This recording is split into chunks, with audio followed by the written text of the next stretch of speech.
ជំរាបសួរពុកម៉ែបងប្អូនទាំងអស់គ្នាសួរមកស្មីផងដែរឮតាម YouTube Facebook ឥឡូវបានជួបផ្ទាល់បងណាភ្លេងបាទព្រមដល់ទៀតចឹងហើយសុខសប្បាយបងសុខសប្បាយបងសុខសប្បាយហើយមានចំណាប់អារម្មណ៍មិនសម្រាប់ World Cup 2026នេះបាទសម្រាប់ World Cup 2026នេះមានអារម្មណ៍ថាចង់ឲ្យដល់ថ្ងៃទាត់ឆាប់បងថ្ងៃ11នោះគឺបើកព្រឹត្តិការណ៍អស្ចារ្យហ្នឹងបាទបើកព្រឹត្តិការណ៍ខ្ញុំអត់ដឹងថាក្រុមណាត្រូវឡើងក្រុមណាត្រូវធ្លាក់ឯងព្រោះអត់បានតាមដានពីដំបូងឥឡូវបងមានដឹងទេថាក្រុមណាអាចត្រូវឡើងក្រុមត្រូវឡើងយើងអត់ទាន់មានទេមានចែកពូល48ក្រុមវាចែក12ពូល12ពូលវាចែកមកពូល14ក្រុមអញ្ចឹងយើងនៅប្រកួតគ្នាសិនបើអត់ទាន់ដឹងថាមួយក្រុមណាដែលអាចមានឱកាសឡើងទៅលេង32ក្រុមបន្តទៀតទេបាទបងណាភ្លេងចង់ឲ្យបងឯងទាយថា4ក្រុមហ្នឹងមកពូលវាមាន4ក្រុមបាទមានមិចស៊ីកូកូរ៉េ Czech Republic ជាមួយនឹង South Africa អញ្ចឹង4ក្រុមបងទាយថាក្រុមណាដែល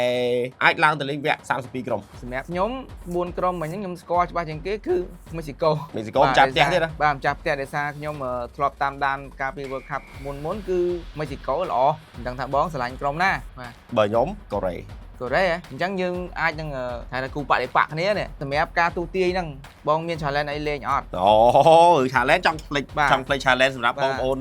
LTNG Sport challenge សម្រាប់ LTNG Sport បងប្អូនក៏ទូទាយដូចខ្ញុំជាមួយបងណាភ្លេងក៏ទូទាយអញ្ចឹងតើ pool A ឬក៏ pool B pool C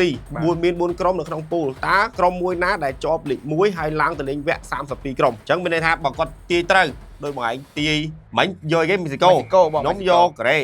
បើខ្ញុំទាយថាកូរ៉េប៉ុន្តែពូលហ្នឹងមាន2ក្រុមត្រូវឡើងទៅប៉ុន្តែយើងយកតែលេខ1ទេអញ្ចឹងបើសិនបងទាយត្រូវថាមិចស៊ីកូឡើងទៅមែនប៉ុន្តែនៅលេខ2ក៏បងអត់បានដែរបាទយល់តែបើសិនជាមិចស៊ីកូនៅឈរលេខរៀងទី1មានឱកាសឡើងទៅលេង32ក្រុមនោះបងនឹងបានបាល់អសរស្អាតនេះការវើខាប់នេះអូអញ្ចឹងបានន័យថាយើងមានរង្វាន់បាល់សម្រាប់ការទូទាយក្រុមហ្នឹងហ៎អូបងប្អូនបាទឥឡូវបងស្មីគាត់បានបញ្ជាក់ច្បាស់ហើយថាបើសិនជាបងប្អូនទូទាយត្រូវក្នុងចំណោម4ក្រុមដែលត្រូវឡើងទៅវគ្គ32ក្រុមបាទមានមិចស៊ីកូមានអាហ្វ្រិកខាងត្បូងមានកូរ៉េហើយ